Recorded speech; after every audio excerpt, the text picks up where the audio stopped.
ఇక గుడివాడ నియోజకవర్గంలో కాపు సంఘం నాయకులు వంగవీటి రంగా వర్ధంతి కార్యక్రమాన్ని నిర్వహించారు. మొదటగా రంగా విగ్రహానికి పూలదండలు వేసి రాధా రంగా మిత్ర మండలి సభ్యులు సందు పవన్ ఇతర నాయకులు నివాళులర్పించారు. అనంతరం రంగా పేరు మీద అన్నదాన కార్యక్రమాన్ని నిర్వహించారు.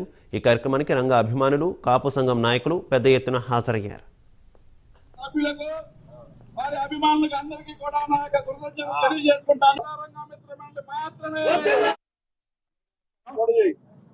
బడుగు బలహీన వర్గాల ఆశాజ్యోతి, కుల మతాలకు అతీతమైనటువంటి నాయకుడు, పేదల కోసం పోరాటం చేస్తూ రాష్ట్ర ప్రజలే నా కుటుంబం అని భావించి ప్రాణ త్యాగానికి సైతం సిద్ధపడినటువంటి ఏకైక పోరాట యోధుడు, ఆంధ్రప్రదేశ్ ముద్దుబిడ్డ వంగవీటి మోహన రంగా గారి 36వ వర్ధంతి కార్యక్రమాన్ని ఈ రోజున గుడివాడ నియోజకవర్గంలో కుల మతాలకు అతీతంగా ఆనాటి నుంచి రంగా గారి మరణానంతరం ఏర్పడినటువంటి రాధారంగా మిత్రమండలి.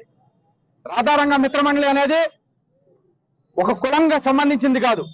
ఆ మిత్రమండలి ఆర్గనైజింగ్ లో అన్ని కులాలకి కూడా ప్రాధాన్యతనిస్తూ రంగా గారి మరణానంతరం ఈ ఆర్గనైజింగ్ ఫామ్ అయింది. అనేకమైనటువంటి పోరాటాలు చేశారు.